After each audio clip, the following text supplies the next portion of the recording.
네, 첫 번째 발표차분을 소개해 보겠습니다. 마우로 스칼리아, 유럽 섬유 의류 산업연합 유라텍스 지속가능 경영 국장님을 무대로 모시겠습니다. 네, 큰 박수 부탁드립니다. 오늘 마우로 스칼리아 국장님께서는 섬유산업 전 주기 전환을 이끄는 유럽연합 입법, 유럽 산업계의 관점과 전망에 대해서 발표해 주실 예정입니다. 네, 큰 박수 다시 한 번 더 부탁드립니다. 네, 잘 작동되죠? 네. 네, 산드라님 감사합니다. 안녕하세요, 여러분. 오늘 이 자리에서 발표할 수 있어서 정말 기쁘고 영광입니다. 어제 첫날 즐거운 논의를 했고요. 여러분께 흥미로운 정보를 전달해 드리겠습니다.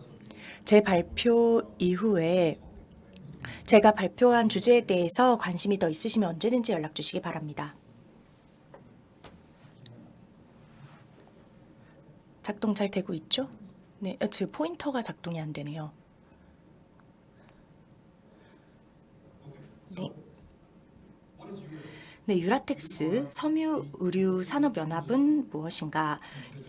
유럽 섬유의료산업을 총괄하는 연합입니다. 저는 매일 유럽 내의 산업과 또 정책 입안자들과 함께 지속가능성 정책 방향에 대해서 논의합니다. 산드라님께서 초반에 말씀하셨던 섬유 의류가 환경에 끼치는 영향에 대해서 얘기를 합니다. 이 유럽 연합 내의 20만 개의 기업들이 있고요. 또 130만 명의 작업자가 있고 1,700억 유로, 즉 275조 5,400억 원 상당에 달하는 섬유 의류 산업이 유럽에 있습니다. 중국에 이어서 2위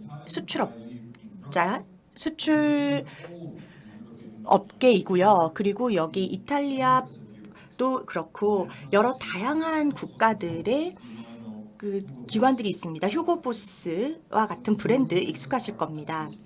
그래서 이런 다양한 기관들과 또 국가들이 저희에 함께하고 있습니다.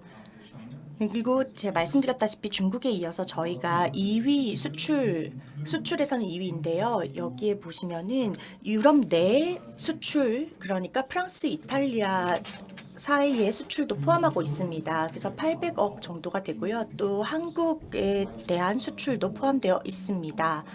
홍콩, 캄보디아 등에 이어서 100억 상당이고요. 그리고 한국 EU 수출 교역은 굉장히 중요합니다. 코로나 이후로 2배 늘었기 때문입니다. EU에서 한국으로의 수출이 10억에서 20억으로 늘어났고, 그러면서 지금은 전 세계적으로 수요 축소 등 여러 가지 이유로 인해서 줄어드는 추세입니다. 그런데 이 부분에 대해서 제가 얘기를 하고 싶은데요. 너무 두려워하지는 않으셔도 좋습니다. 제가 16개의 법안에 대해서 다 얘기를 하지는 않을 건데요. 다만 제가 말씀드리고 싶은 것은 유럽 내에서 지금 새로운 법안들이 많이 생겨나고 있다는 것입니다. 섬유 산업을 바꾸기 위해서 이런 새로운 법안들이 생겨나고 있는데 가장 중요한 것에 대해서 제가 말씀드리겠습니다.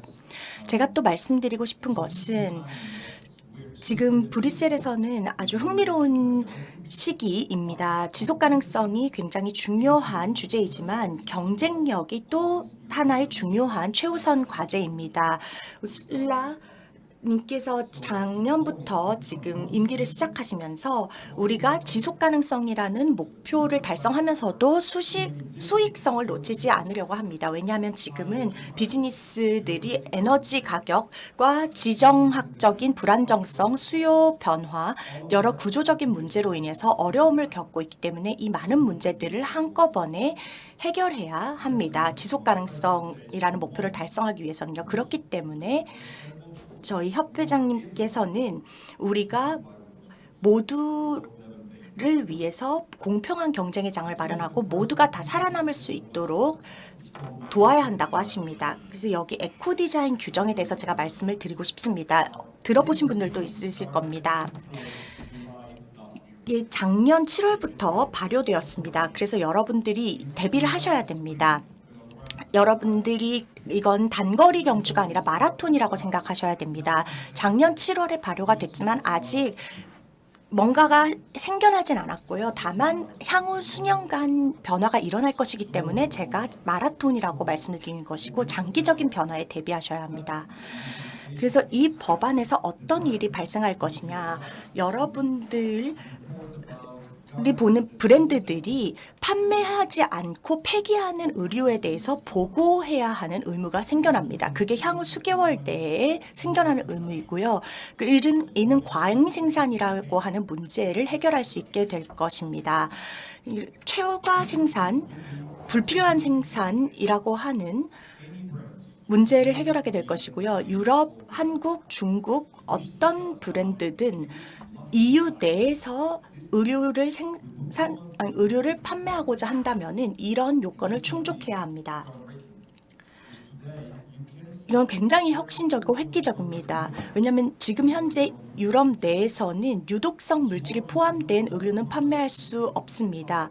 근데 여러분들이 앞으로는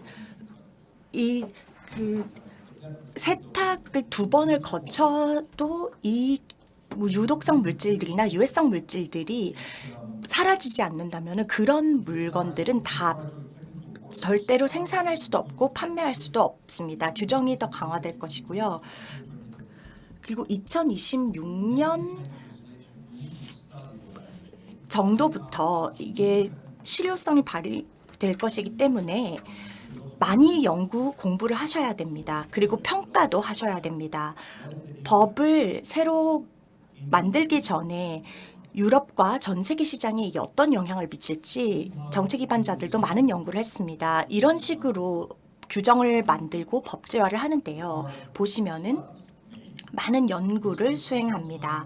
오랜 시간이 걸리고 이게 지금 보시면은 주기적으로 업계의 의견을 구합니다. 업계의 우려사항은 무엇인지, 관심사는 무엇인지, 모범 관행은 무엇인지에 대한 의견들을 구합니다. 이런 인풋, 의견들을 업계에서 받습니다.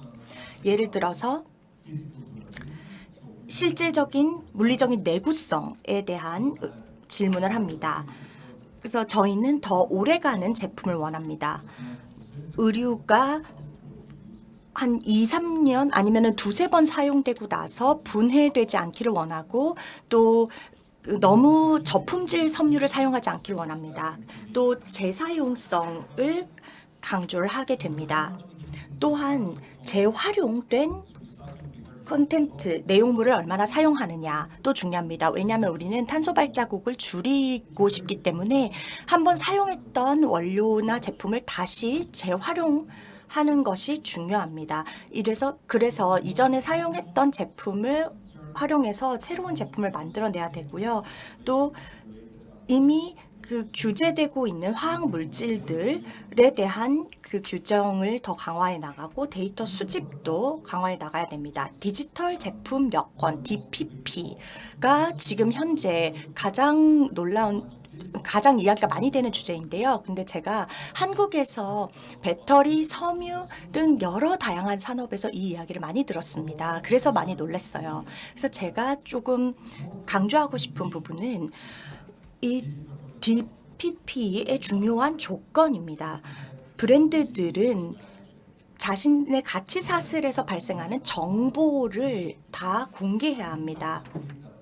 그래서 모든 데이터들, 공급 업체에서부터 발생하는 데이터, 그러니까 예를 들어 한국의 중소기업에서부터 나오는 이런 데이터들을 다 공개해야 하고요.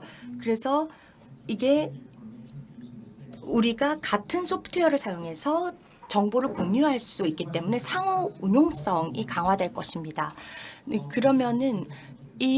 그런데 비즈니스 기밀 유지는 필요하죠. 우리가 정보를 투명하게 공개를 하되 기밀이라든가 그 기업만의 정보는 또 보유를 해야 될 것입니다. 그리고 또 법규 준수는 중요할 거고요. 이 부분에 대해서 컨설팅을 받고 있습니다. 그리고 한 가지 흥미로운 부분은 유럽연합집행위원회 이 씨가 이걸 이제 정할 때 많은 분들한 여러분들에게 질문을 하기 때문에 여러분들이 이 유럽 브뤼셀에서 비행 시간으로 11시간이 떨어져 있더라도 개인이든 연합이든 협회든 다 여기 퍼블릭 컨설테이션이라고 되어 있는 링크로 타고 들어가셔서 질문에 대한 답변을 하실 수가 있습니다. 어떨 때는 기술적인 질문이 나올 수도 있고 좀 지루한 질문이 나올 수도 있지만 여러분들의 의견을 직접 남기실 수 있습니다.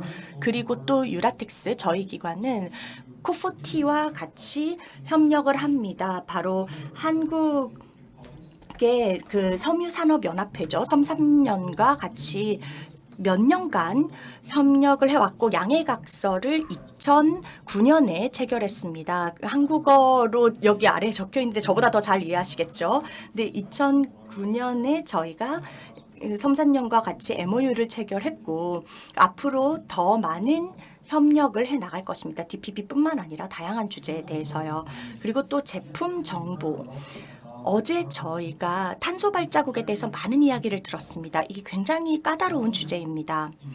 한 가지 소비자들과 기업들이 의류에 대해서 바꾸고 싶어하는 정보는 이 제품의 탄소 발자국이 무엇인가입니다. 유럽에는 제품 환경 발자국이라고 하는 PEF가 있습니다.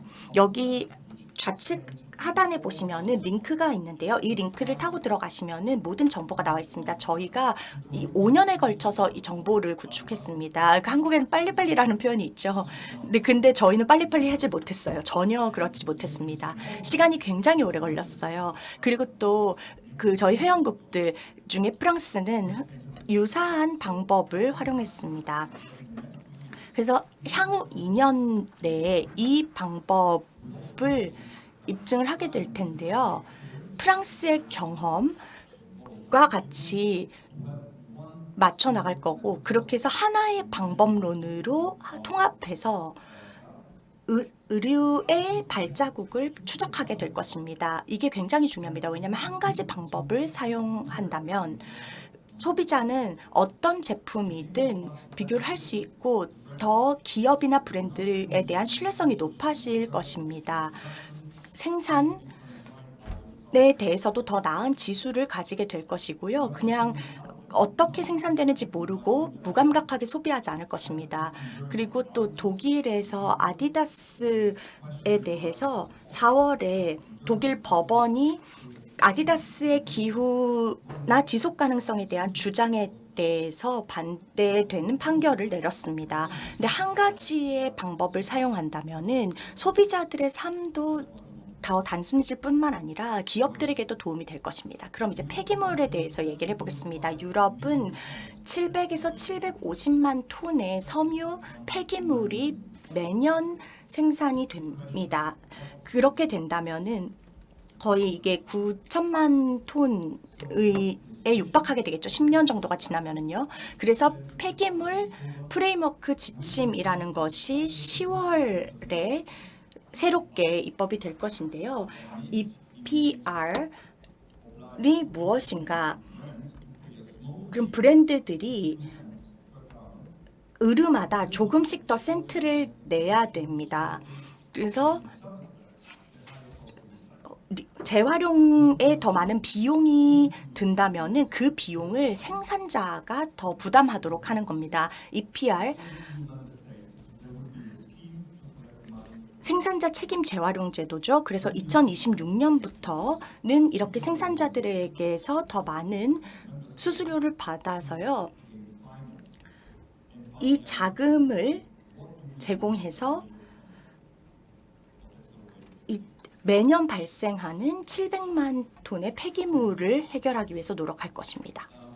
네, 그리고 화학물질 이 문제를 해결하기 위해서 유럽에서는 리치라고 하는 신화학물질 관리제도라는 제도가 있습니다. 가장 전 세계적으로 포괄적인 제도이고요. 일본에도 이런 제도가 있고 한국에도 이 제도에 상응할 만한 제도가 있는 것으로 알고 있습니다. 세부 사항은 제가 알지 못하지만은요. 그래서 이 부분에서 두 가지 나오는 내용은 PFAS 과불화 화합물을 금지하는 것이고요. 이건 굉장히 유해한 화학물이라고 알려져 있죠. 모든 산업 분야에서 사용이 되고 있고 또 오염이 굉장히 심합니다. 특히나 불에 의해서 많이 변형되죠. 근데 의류에서도 이제 사용이 많이 됐었는데 유럽에서는 의류에 PFAS를 절대 사용할 수 없도록 하고 있습니다. 그 이제 소방관들의 의류 소방복과 같은 특수 소재가 아니라면은요. 그래서 특히 정말로 그러니까 군이라든가 이런 소방관 같은 경우 핵심적인 경우가 아니라면은 사용을 제한하고 있습니다. 그리고 또 리치가 올해 연말에 개정이 되고 업데이트가 될 것입니다. 여기 화학물질 전문가들 계시다면 리치가 향후 몇 개월 사이에 어떻게 개정되는지 보시는 것도 흥미로우실 겁니다. 실사는 제품에 대한 것이 아니지만 기관에 대한 것입니다. 지금까지는 제품에 대한 요건에 대해서 말씀드렸고 정보에 대한 요건에 대해서 말씀드렸다면 이것은 기업의 운영 방식과 기업의 가치사슬 내 리스크 저감, 그 리스크에 어떻게 대응하고 리스크를 줄여나가는가에 대한 것입니다. 여기 유럽, 호주 등의 규정에 다 이런 것들인데 한국에도 아마 이 규정이 있을 것으로 생각이 됩니다. 잘은 모르지만은요. 근데 지금 현재 3가지의 규정이 있습니다. 기업들이 자신들의 가치사슬을 둘러보고 공공 보고서로 제출을 해야 됩니다. 시간 관계상 자세한 내용을 설명드리진 못하겠지만 질문이 있으시면 이 발표 이후에 저에게 찾아오셔서 질문을 해주셔도 좋습니다. 그러면 제가 더 상세히 알려드리겠습니다. 그리고 그 규정에 대한 마지막 부분은 시장 감시입니다. 이게 좀 드문 사진인데요.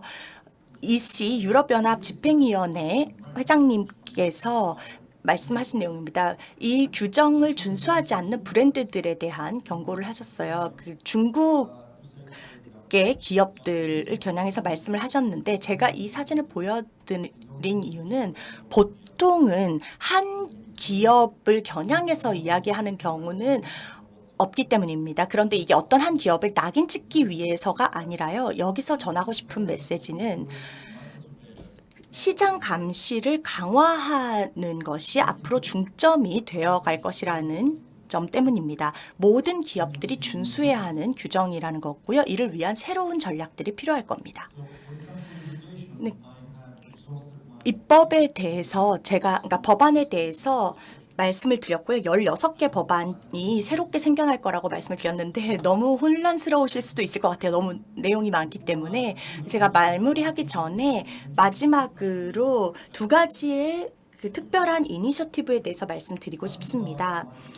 하나는 시장 감시 이니셔티브입니다. 이걸 저희가 3년 전에 회원들과 함께 시작했습니다. 시장 감시가 유럽에선 어떻게 작동이 되는가 저희가 당국들과 이야기했습니다. 독일, 리투아니아, 이탈리아의 당국들과 이야기를 하면서 이 재킷이 독성 물질을 포함하지 않고 있다는 것은 어떻게 입증하고 검증할 수 있는가? 이게 쉽진 않습니다. 어떤 국가에서는 정말 수천 개의 컨테이너가 매일 국가에 들어오는데 전문가가 2명밖에 없는 경우도 있기 때문입니다. 그래서 저희가 권장을 했습니다. 어떤 제품에서는 어떤 화학물질을 확인해야 되는지에 대해서요. 그래서 당국들이 그 시장 감시 역량을 갖출 수 있도록 돕는 이니셔티브였습니다.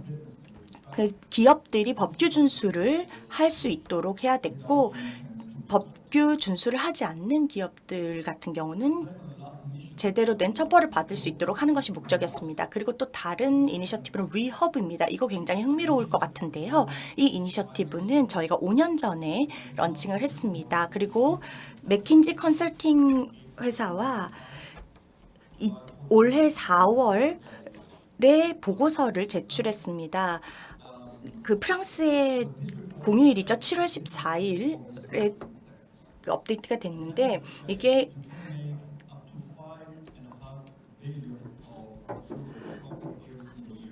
이제 매년 유럽에서는 에너지를 절약하고 화학물질을 덜 사용하면은 15억 유로 정도의 수익을 창출할 수 있고 또 일자리도 창출할 수 있다라고 했습니다. 그렇게 하려면은 유럽 내에 250개의 새로운 시설을 만들어야 한다고 했는데요. 이것은 의류나 제품들의 재활용을 위한 수집 및 분류를 위한 시설입니다.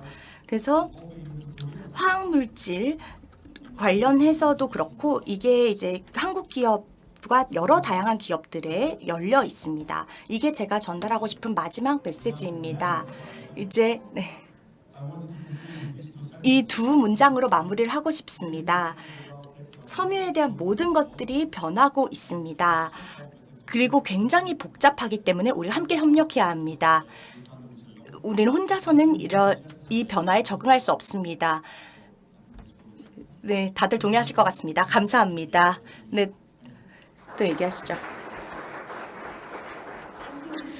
네, 스칼리아 국장님, 명확한 발표 감사드립니다. 굉장히 유럽연합의 법안이 어떤 식으로 변화하고 있는지 또 이게 섬유 의류 산업에 어떤 영향을 끼치는지에 대해서 말씀해 주셨습니다. 박수 감사합니다.